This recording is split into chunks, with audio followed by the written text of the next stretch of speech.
¿Verdad que el ser humano, para estar bien físicamente y gozar de salud física, hay algo que tiene que tener bien, y es lo que llamamos sus constantes vitales, ¿verdad? Hasta ahí de acuerdo. Pero, como bien, han de estar también las constantes vitales para el cristiano, para el Hijo de Dios. ¿Y esas constantes vitales cuáles serían para estar bien? Su fe y las obras. Amén. Por eso el mensaje de hoy, hermanos, el título es precisamente este: 2 constantes vitales para el cristiano: fe y obras. Y si os dais cuenta, si hay algo que impacta en esta sociedad que vivimos, es el encontrarse con una persona que podíamos llamar 100% coherente o cabal, ¿verdad? Dicho de otra manera, que su forma de vivir, su quehacer diario, así como su vocabulario, que es muy importante, vayan acorde con su fe y su manera de actuar. Amén. También se dice de los tales, de ese tipo de personas, que es una persona ecuánime, seria, honesta, ya que aquello que exalta, aquello que predica, es el primero en cumplirlo. A diferencia de todos aquellos que hay un refrán popular, que a mí ya sabéis que me gustan mucho y los aplico, pero este refrán popular, desgraciadamente, también hay muchos que los aplican en su vida, ¿no? Esa famosa frase que dice: haz todo lo que yo digo, pero no hagas lo que yo hago. Todas estas personas que abrazan, digamos, esta actitud como forma de su vida, como tarjeta de presentación, haciendo honor a este refrán. ¿Por qué? Porque más tarde o más temprano acaban siendo pasto de su propio proceder, siendo apartadas, siendo ignoradas, echadas a un lado por el propio entorno donde conviven. No se puede predicar una cosa y hacer otra, hermano. Y por cierto, ¿consideráis a la Iglesia del Señor como tu entorno habitual de influencia? Amén. Amén. Gloria a Dios.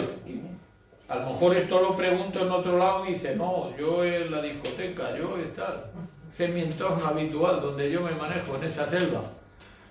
Pero el Hijo de Dios, su entorno habitual, aparte de la Iglesia del Señor donde se congregue, su entorno habitual tiene que ser una constante relación con Dios. Amén. Amén. Alguien dijo alguna vez, o alguna vez hemos dicho: no estoy de acuerdo con fulano, llámese X, pero he de reconocer que, aunque está equivocado, merece todo mi respeto. Sin lugar a dudas, en esta vida, los muchos errores que podamos cometer se pueden enmendar y se puede cambiar de actitud. Solo hay que querer y proponérselo, hermano. Lo importante no es, el problema más grande no es el equivocarse. El problema grande es no querer rectificar y hacer bien las cosas una vez que has reconocido que te has equivocado. Por eso lo difícil, lo duro, es doblegar nuestra propia actitud, nuestro propio orgullo y prepotencia. Amén. Amén. Los errores, hermanos, no matan al hombre, ya que esos errores, bien guiados, es una fuente inagotable de sabiduría. Hace unos domingos recuerdo que cuando os ponía un ejemplo con Thomas Alva Edison, cuando inventó la electricidad, que le preguntaron que cómo la había inventado, y dijo: gracias a la multitud de errores que cometí, esos me llevaron a inventar la electricidad. Si al primer error hubiera dicho, ahí te quedas, hoy día no tendríamos eso en el techo, ni existirían muchas cosas que existen. Pero lo importante de equivocarse es rectificar, porque de los propios errores se aprende y mucho, hermanos. Amén. Aunque muchos también es posible que crean lo contrario.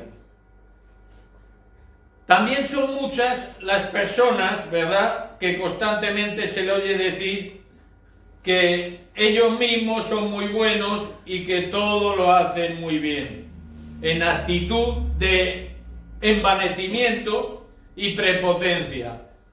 El famoso yo. Pero ya sabéis lo que yo digo. Que la persona yo vive como los yoyos. Sube, baja, pero no avanza. Y nosotros estamos aquí para avanzar, hermanos. Amén. Pero qué bueno es que sean precisamente los demás los que valoren nuestro buen hacer y no nosotros mismos. Por eso siempre tenemos que intentar ser de testimonio para todos. Amén. Dice otro viejo refrán, uy, mira, veis la cosa de refranes. Dime de lo que presumes y te diré de lo que careces. Oh, cuántas risas, a alguien le suena algo. Hoy día, hermanos, por ejemplo, encontramos las consultas de psicólogos, psiquiatras, llenas. Y muchas veces debido al gran vacío que hay en el interior del ser humano. Así es. Y muchos no consiguen llenarlo con nada y llegan a caer en la propia depresión. Y al igual que muchas veces aquellos edificios, ¿verdad? Vemos edificios preciosos de hace 50 años o 100. Y decimos, qué cosa más bonita, qué robusto, qué estética. Es precioso. Y de la noche a la mañana, ¡fua!, lees en los periódicos o salen las noticias que ese edificio se ha caído. Pues parece mentira. Con lo grande que era, lo bonito que era.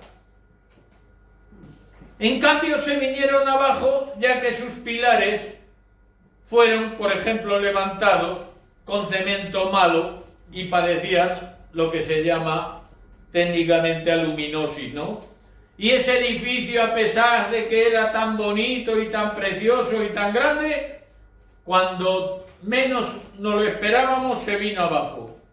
Y así también, hermanos, en la vida de muchos llamados cristianos, todo fachada, pero en su interior, ¿cómo se sustenta? ¿Se puede sustentar siendo fachada? No. ¿Qué fe, qué pilares mantienen en pie al cristiano, al Hijo de Dios? Hay algo muy claro, solo la obediencia a Dios y su fe. Amén. Esos son los mejores pilares de un Hijo de Dios. Como dijo Jesús, y podemos leer en el Evangelio de Mateo, por ejemplo en el capítulo 23, verso 27, dice: y hay de vosotros, escribas y fariseos, hipócritas, porque sois semejantes a sepulcros blanqueados, que por fuera, a la verdad, se muestran hermosos, mas por dentro están llenos de huesos muertos y de toda inmundicia. Y la inmundicia del llamado cristiano trae muerte espiritual y condenación eterna. Hay algo que está muy claro por lógica. Si quieres tener un cuerpo sano, ¿qué has de hacer? Mi hija, si le preguntáis a mi hija Pilar, os dirá que tome Herbalife. Tendrás que darle comida sana y saludable, ¿no? Y cuidar ese cuerpo. Y si quieres que ese cuerpo sea sustentado por un espíritu sano, ¿qué tienes que hacer? Al igual que el cuerpo, alimentarlo bien. Espiritualmente hablando, por supuesto. Por lógica no le vas a dar comida, ni Herbalife, porque sea muy bueno. pero para alimentarlo espiritualmente le tendrás que proporcionar ese alimento del cielo, que es la palabra de Dios. Aleluya. Tendrás que alimentarlo, aunque suene contradictorio, con ayuno, con la oración y fe. Amén. Y si esto lo haces así, tus hechos van a hablar por ti y tus obras van a ser manifiestas, hermanos. Amén.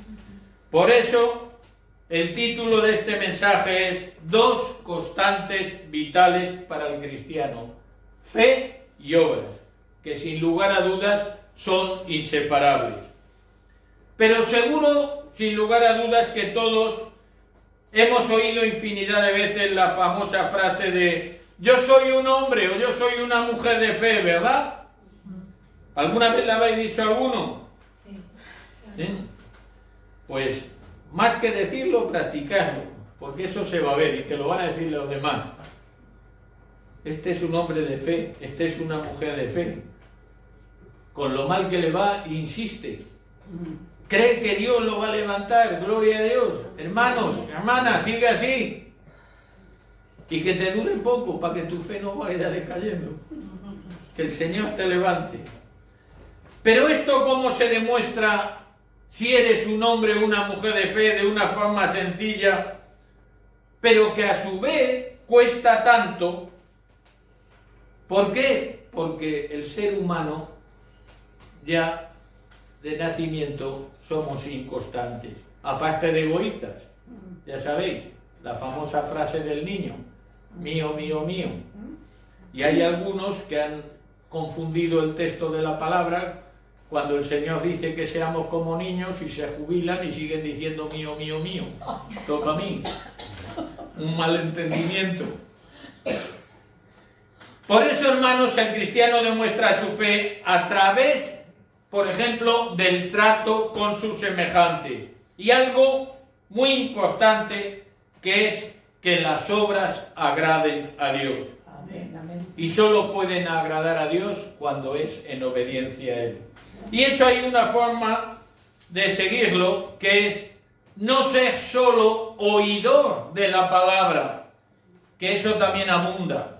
Lo importante es ser hacedor de la palabra, vivir conforme a la palabra, hacer carne la palabra en nuestra vida. Eso es lo verdaderamente importante. Y hablando de palabra, ahora vamos a ir al libro del apóstol Santiago en el capítulo 2. Y comenzamos por el verso 1. Amonestación contra la parcialidad. Y dice así la palabra del Señor: hermanos míos, que vuestra fe en nuestro glorioso Señor Jesucristo sea sin acepción de personas. Qué importante es eso, hermanos. Porque si en vuestra congregación entra un hombre con anillo de oro y con ropa espléndida, y también entra un pobre con vestido andrajoso, y miráis con agrado a aquel que trae la ropa espléndida y le decís, siéntate tú aquí en buen lugar, y dices al pobre, estate tú allí en pie, o siéntate aquí bajo mi estrado. ¿O hacéis distinciones entre vosotros mismos y venís a ser jueces con malos pensamientos? Hermanos míos, amados, oíd. ¿No ha elegido Dios a los pobres de este mundo para que sean ricos en fe y herederos del reino que ha prometido a los que le aman? Pero vosotros habéis afrentado al pobre. ¿No os oprimen los ricos y no son ellos los mismos que os arrastran a las tribulaciones?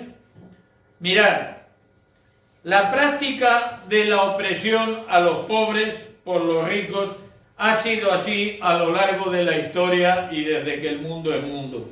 Y también era así en tiempos del apóstol Santiago.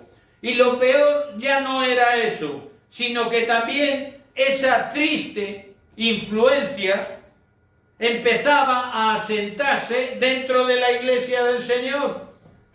La iglesia del Señor estaba siendo contaminada por esas actitudes.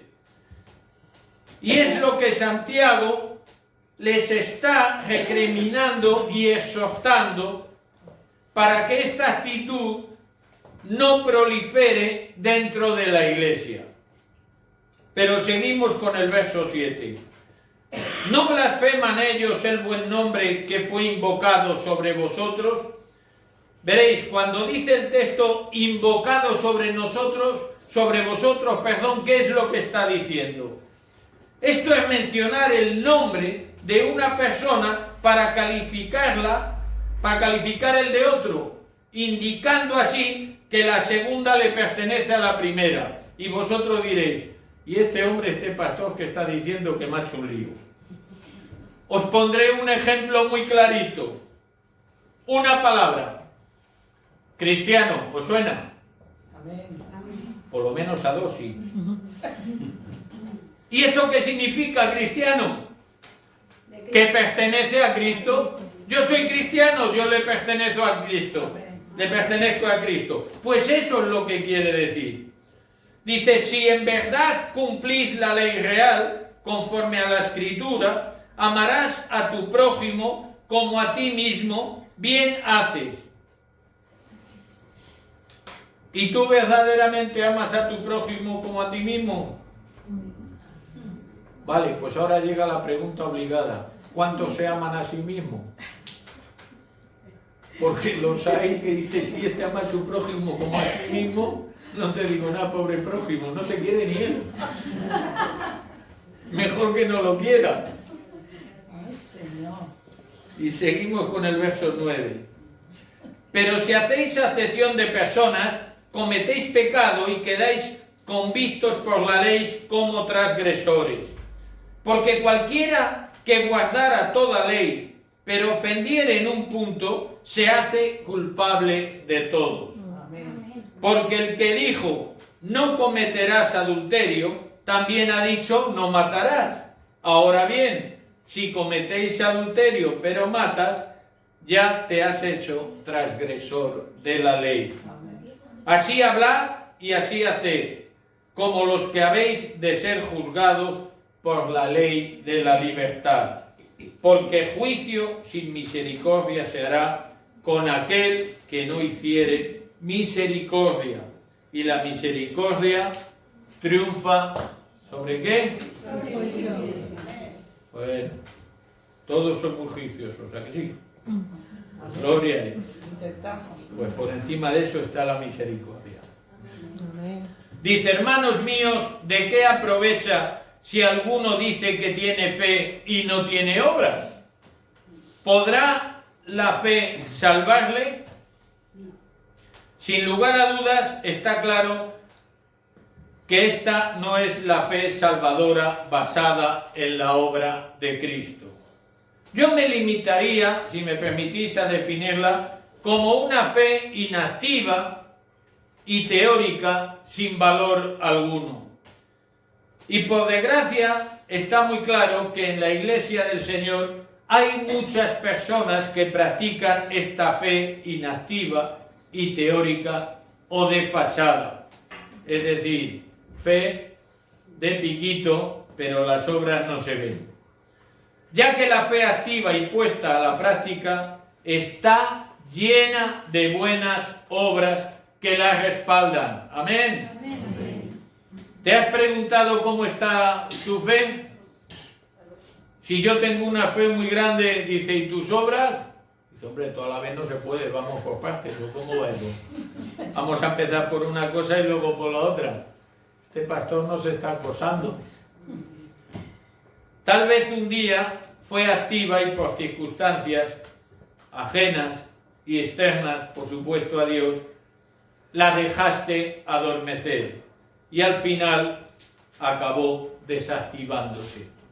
Que pasar, pasa. Pero vamos a seguir con el verso 15. Y si un hermano a una hermana están desnudos y tiene necesidad del mantenimiento de cada día. Y alguno de vosotros le dice, id en paz, calentaos y saciaos, pero no le dais las cosas que son necesarias para el cuerpo. ¿De qué aprovecha? ¿De qué aprovecha? Si un hermano tiene hambre y te dice, estoy pasando hambre, hermano, dice, no te preocupes, pero te está quedando un tipo precioso. ¿Eso le decís? No. ¿Esa es una fe viva o una fe sin obras? Así también la fe, si no tiene obras, es muerta en sí misma. Pero alguno dirá, tú tienes fe y yo tengo obras. Muéstrame tu fe sin tus obras y yo te mostraré mi fe por mis obras. ¿Tú crees que Dios es uno? Bien haces. También los demonios creen y tiemblan. Mas ¿quieres saber, hombre vano, qué fe sin obras es muerta? ¿No fue justificado por las obras Abraham nuestro padre cuando ofreció a su hijo Isaac sobre el altar? Que hace un par de semanas lo vimos. ¿No ves que la fe actuó juntamente con las obras y que la fe se perfeccionó precisamente por las obras, por la decisión de Abraham? Y se cumplió la escritura que dice, Abraham creyó y le fue contado por justicia y fue llamado amigo de Dios. Me imagino que tendréis todos a Dios por amigo, como Abraham, ¿verdad? Y como buen amigo que es, siempre procuráis hablar con él y pasar rato, ¿a que sí? Ya decía yo. Vosotros veis, pues, que el hombre es justificado por las obras, y no solamente por la fe. Asimismo también, Rahab, la ramera, no fue justificada por obras cuando recibió a los mensajeros y los envió por otro camino, porque como el cuerpo sin espíritu está muerto, así también la fe sin obras está muerta. Gloria al Señor.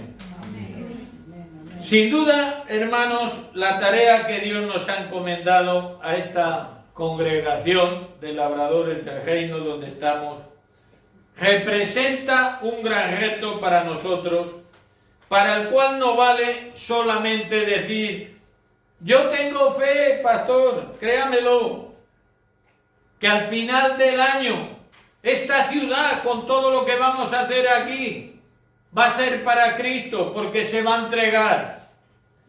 También tendremos que orar, también tendremos que ayunar, también tendremos que predicar, también tendremos que extender la palabra de Dios. ¿O nos vamos a conformar solamente el grupito de las puertas para adentro? Dios no nos ha llamado a meternos como los monjes de clausura, encerrados en un convento. Dios nos manda a la calle a extender su palabra, a predicar su palabra. Y Dios, como hemos visto antes, no hace acepción de personas. Dios nos ha llamado a todos a la extensión de su reino. También esa fe ha de ir acompañada por obras que Dios nos irá mostrando, que sin plantearnos nada debemos realizar con dos únicas palabras en nuestra boca: sí y amén al Señor. A Dios no podemos pretender entenderlo.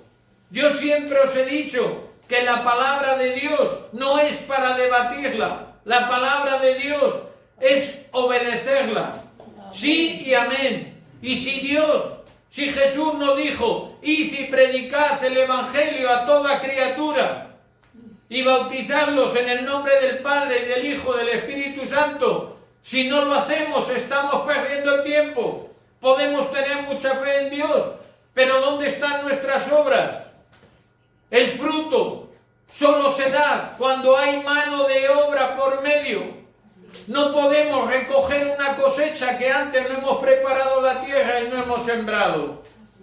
Y como dijo el profeta Isaías en el capítulo 8, verso 6, cuando fue llamado por Dios, que dice, después oí la voz del Señor que decía, ¿a quién enviaré? ¿Y quién irá por nosotros? Entonces respondí yo, heme aquí, envíame a mí, ¿verdad? Yo sé que lo sabéis porque todos le habéis dicho esto al Señor. Gloria a Dios. Amén. Y esa misma pregunta te la sigue haciendo hoy Dios a ti. Le dirás lo mismo que le dijo el profeta Isaías. Heme aquí, envíame a mí. Amén. Y antes de salir al campo de batalla, me gustaría que todos tuvierais las cosas claras. Como por ejemplo, entender bien la relación existente entre la fe y las obras, porque no podemos salir a la calle dando palos de ciego. Tenemos que reconocer que el amor de los unos y los otros es una demostración clara y fiel de nuestra fe en Dios. No hemos de hacer acepción de personas en ningún caso ni en ningún momento. Debemos de ser conscientes del peligro que supone la parcialidad en la vida de la congregación, en la vida de la iglesia. Y así hay algo muy importante, hermanos. Es tomar una firme determinación de mostrar nuestra fe mediante nuestras buenas obras. Es decir, la fe y las obras es causa-efecto. Yo tengo fe en Dios, automáticamente tengo que hacer buenas obras, si tengo a Dios en mi corazón. Pero, por supuesto, ajustándonos siempre a la palabra de Dios. La empresa a llevar a cabo durante este año 2020 no va a ser nada cómoda, porque Dios no nos da a cada hijo suyo una hamaca para que nos tumbemos. Dios nos quiere incomodar precisamente para que nos movamos y requiere de nuestra máxima concentración, de nuestro máximo esfuerzo. Y tenemos que seguir adelante, porque cuando nosotros nos relajamos, Satanás, que el Señor lo reprenda, está ahí. Y él sí que no pierde el tiempo, aprovecha hasta la última milésima de segundo. Por lo tanto, no podemos relajarnos, hermanos. No vale decir yo tengo fe, que saldrá adelante todo, que hay que hacer más cosas, que declarar tu fe. Hay que materializarla con hechos palpables, hechos tangibles, hechos que se vean, que sirvan de testimonio a la iglesia y al mundo. No olvidemos que el enemigo, ya digo, no descansa nunca. Y la lucha está ahí y es constante. No sé si alguna vez os habéis planteado esto. Pero estoy plenamente convencido, hermanos, que la fe cristiana no es precisamente lo que la persona dice o muchos piensan. Yo diría que es más bien lo que la persona hace. No es lo que nosotros declaremos muchas veces por la boca. Son nuestros hechos los que dicen lo que verdaderamente somos. La fe, hermanos, no es para hablarla, sino más bien para activarla. Amén. Tampoco es nada intelectual. La fe es algo espiritual. Tampoco la fe es algo muerto, sino vivo. Y por lo tanto, ha de producir resultados bien definidos, positivos, éticos y morales, conforme a la palabra de Dios. Amén. Santiago nos exhorta, hermanos, a que no debe haber favoritismos, hemos oído. Esto es un pecado que aún se agudiza mucho más cuando leemos, por ejemplo, Romanos 2:11 o Efesios 6:9 o Colosenses 3:25. En estos pasajes declara enfáticamente que con Dios no hay acepción de personas. Es imposible, hermanos, sostener la fe cuando se muestra parcialidad. Es totalmente incompatible. Pero fijaros que aunque el apóstol Santiago, el que amonesta en contra de la parcialidad, tiene sus orígenes en el Antiguo Testamento, en Levítico 9:15, cuando dice: no harás injusticia en el juicio, ni favoreciendo al pobre, ni complaciendo al grande. Con justicia juzgarás a tu prójimo. Amén. Quizás, ha dicho amén, porque la pastora esa vez si os anima. Es el eco. Quizás el reconocer nuestros perjuicios sociales, el admitirlos, hay quien le cuesta bastante cuando estos existen y no se quiere que salgan a la luz, que intentamos esconderlos. Pero cierto es que la parcialidad es un mal generalizado también en las congregaciones de la Iglesia del Señor. Hay una realidad, y es que la abundancia o el éxito, de acuerdo con el grado que algunos hayan alcanzado, puede cegar las necesidades de los menos afortunados. El estatus no debe elevarnos del suelo. No importa en qué estatus social puedas estar, en qué estatus puedas estar dentro de la Iglesia del Señor, el puesto que ocupes, lo importante es que tus pies sigan firmes en el suelo y tu mirada en el horizonte que es Cristo. Mirad, Jesús dedicó la mayor parte de su ministerio a ayudar a los pobres y los necesitados. Amén. Os puedo asegurar que la mayor necesidad del ser humano es conocer y entregar su vida a Dios, y eso, hermanos, es algo que Dios nos envía de una forma especial este año. Para eso también Dios nos tiene este año, porque nosotros tenemos que abrir brecha. Y esto requiere mucho, hermanos, pero no manitas sueltas, sino manos unidas, firmes, una piña, juntos, unánimes, en un mismo sentir. Porque esa obra no hay acepción de personas, es algo que tenemos que llevar a cabo todos. Y en eso está incluido el sostenimiento de la Iglesia del Señor.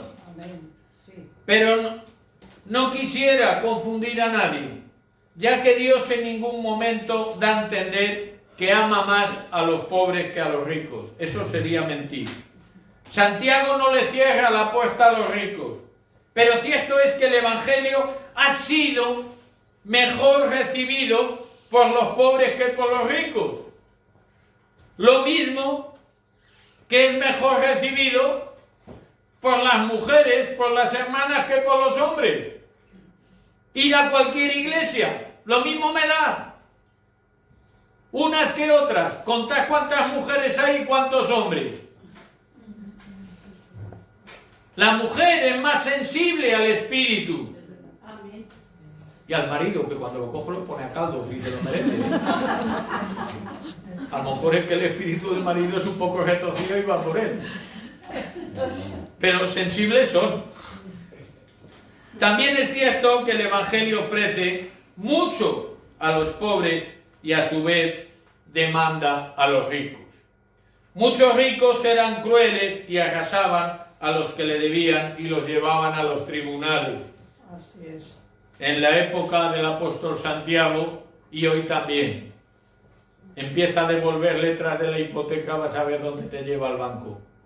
No te dice: ven, hermano, voy a orar por ti, para que Dios te dé buenos billetes y pague lo que debes. Va directamente a los tribunales. Porque hoy día no olvidemos que tenemos bancos, tenemos prestamistas, tenemos usureros, tenemos de todo. pero que hay cosas que con que no existieran, mejor estaríamos. Pero los hijos de Dios no estamos aquí precisamente para arrasar a nuestro prójimo, sino para amarlo, sea pobre o sea rico. Todos estamos necesitados del amor de Dios y del conocimiento de su palabra. Porque no olvidemos que la palabra de Dios nunca vuelve vacía, siempre tiene su efecto. Dios no nos ha dicho que prediquemos su palabra solo a los pobres, sino a todo el mundo, ricos, pobres, a todos. El amor y el cristianismo no son entidades separadas, sino que pertenecen íntegramente a unos y a otros. Han de ser inseparables, porque el amor, hermanos, no olvidemos que es la pura esencia de Dios. Recordemos lo que dijo Jesús, por ejemplo, en el Evangelio de Juan, capítulo 13, verso 35, cuando dijo: en esto conocerán todos que sois mis discípulos, si tuviereis amor los unos con los otros. Amén. Entonces, ¿cuántos discípulos hay aquí? Amén. Bueno, hasta ahora solo han contestado discípulas. O sea, se confirma lo que las mujeres son más sensibles al espíritu. Pero vamos a ver por un momentito qué es la fe sin obras, ¿verdad? A título de curiosidad os diré que la palabra fe solo aparece 2 veces en el Antiguo Testamento, en Deuteronomio 32:20 y en Habacuc 2:4. Y solo en el segundo caso se traduce como fe. En el Antiguo Testamento el significado que se le da es de obediencia. También el equivalente a fe se aplicaba a la confianza. Santiago quería que entendieran que una fe no resulta en fidelidad y confianza en Dios. Una fe que no es más que sentimiento intelectual, no es fe. Tiene que ir acompañada de esas obras. Santiago, hermanos, contrasta a la persona que solo dice que tiene fe con otros que demostraron con hechos que realmente creían y confiaban en Dios como lo hizo Abraham. Fe y hechos. Por lo tanto, queda claro que no vale para nada tener fe que Dios hará la obra. Hemos de movernos, hemos de ponernos a trabajar para que todo suceda, porque somos nosotros, no nos olvidemos, quien hemos de arrebatar los milagros que vengan del cielo. Hemos de provocarlos. Amén. Amén. Cuando el amor de Cristo reina, hermanos, en nuestra vida, no hemos de estar tranquilos hasta culminar la obra de ayuda a nuestro prójimo. Es el Espíritu Santo de Dios quien nos inquieta. Y para eso tenemos que estar atentos. Amén. Y ahora vemos la fe que obra. La fe viva es una fe que obra. Recuerda, por ejemplo, lo que dijo Jesús. No todo el que me dice, Señor, entrará en el reino de los cielos, sino el que hace la voluntad de mi Padre, que está en los cielos. Mateo 7:21. Por lo tanto, hermanos, una fe de palabra es una fe sin obras y una fe falsa que carece de absoluto poder. Pero también es importante tener las cosas claritas. Santiago en ningún momento vemos que contradijo el hecho de que somos salvos por gracia de Dios por medio de la fe, tal como dice, por ejemplo, el apóstol Pablo en Efesios 2:8. Lo que sí hizo es insistir que la fe es más que una declaración doctrinal, va más allá que eso.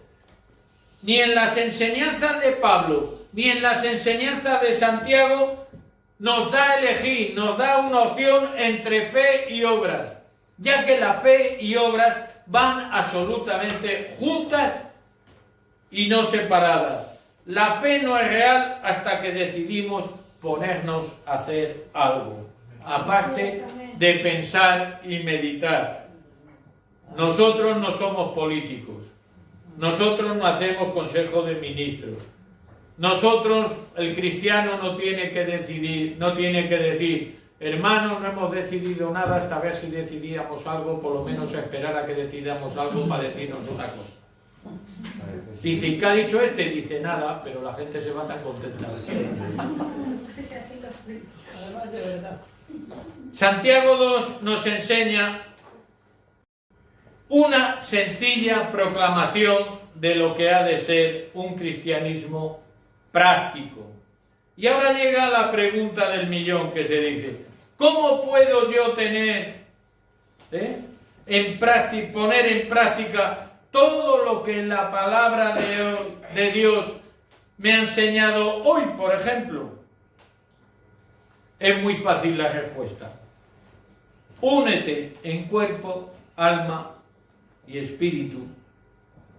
Y aunque tengas barba como yo, abre tu corazón como una hermana al espíritu. Y únete a la visión que, por ejemplo, ya que hoy estamos aquí en Labradores y Dios nos ha traído a Labradores, únete a la visión que Dios ha dado a la congregación donde Él te ha puesto. Qué importante es. Ten fe, ofrenda tu tiempo junto con tus manos, sé fiel en tus diezmos, en tus ofrendas. ¿Sabéis una cosa? Cristianos hay muchos, discípulos no diría tanto, pero ¿sabéis cuál es la característica de un discípulo? Lo hemos dicho ya alguna vez. Un discípulo de Cristo lo primero tiene que imitar al Maestro. Y tres características de los discípulos de Cristo. La primera es que vive la palabra, qué importante. Amén. La segunda es que contribuye a la obra. Amén. Y la tercera es que impacta al mundo. Es decir, el mundo se queda con la boca abierta. ¿Quiénes son estos que hacen estas cosas, que viven así? Sé constante en tu servicio a Dios y no bajes la guardia. No llegues tarde a la cita que cada día debes tener con el Padre. No dejes, si te levantas tarde, procura levantarte un poquito antes. No hagamos lo que muchos hacen. Mira la hora, me tengo que levantar a las 7, pues son las 6:30, 15 minutos más. Cuando te quieres dar cuenta, son las 7 y pico ya. Corre que te las pela. Ay, que no he orado. Bueno, Señor, tú sabes que a mí me gusta dedicarte tiempo con tranquilidad. Entonces, como ahora ya ves, sin duchar, sin afeitar, sin esto, luego a la noche, cuando ya tranquilito, que ya no tengo nada que hacer, vamos a pasar tú y yo un tiempo formidable. Gloria a Dios. El día se acaba, llega la noche, madre mía, si me duelen hasta los pelos del bigote. Estoy hecho polvo. Qué cansado estoy. Y como tenga la tentación de meterte en la cama,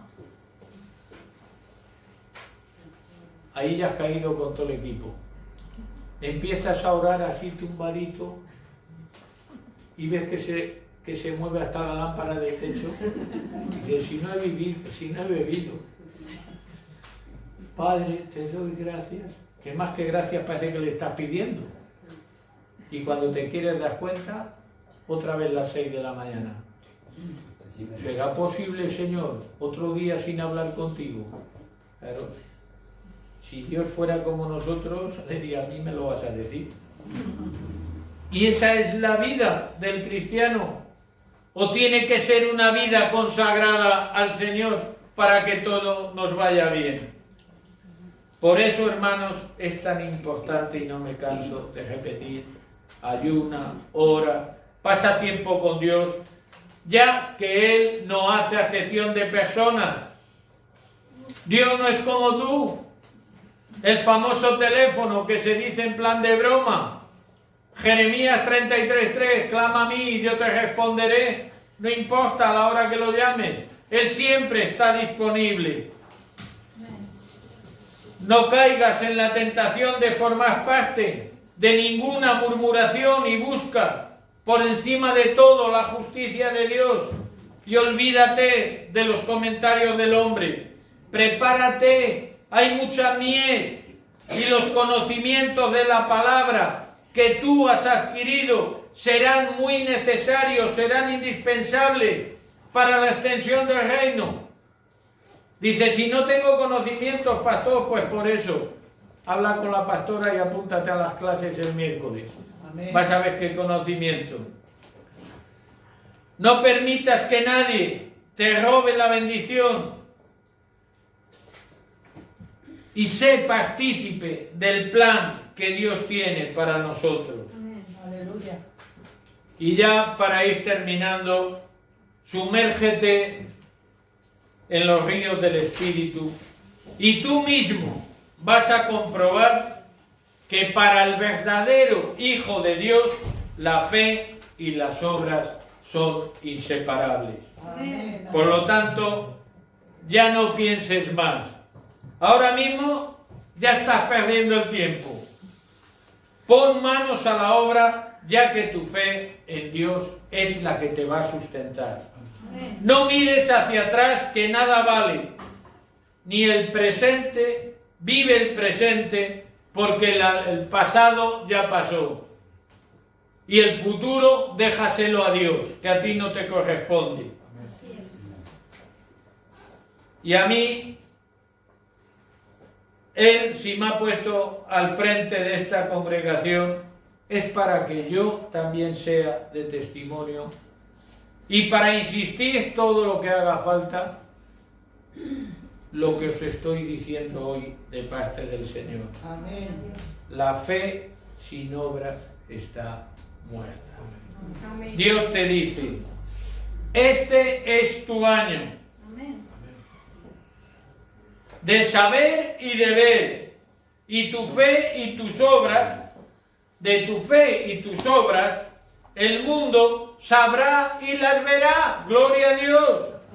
Y ten siempre presente la palabra que nos ha dado para este año 2020, porque la tierra será llena del conocimiento de la gloria de Dios, como las aguas cubren el mar. Amén. Y Dios cuenta contigo para todo ello a través de tu fe y de tus obras. Hermanos, hasta aquí la palabra de Dios para hoy. Me doy por contento que si de los 8 folios que tenía aquí os quedáis con 9, mejor. Y como soy un hombre de fe, lo declaro. Vamos a contar como 9 la chuletilla que tenía aquí. Amén. Que Dios os bendiga. Amén.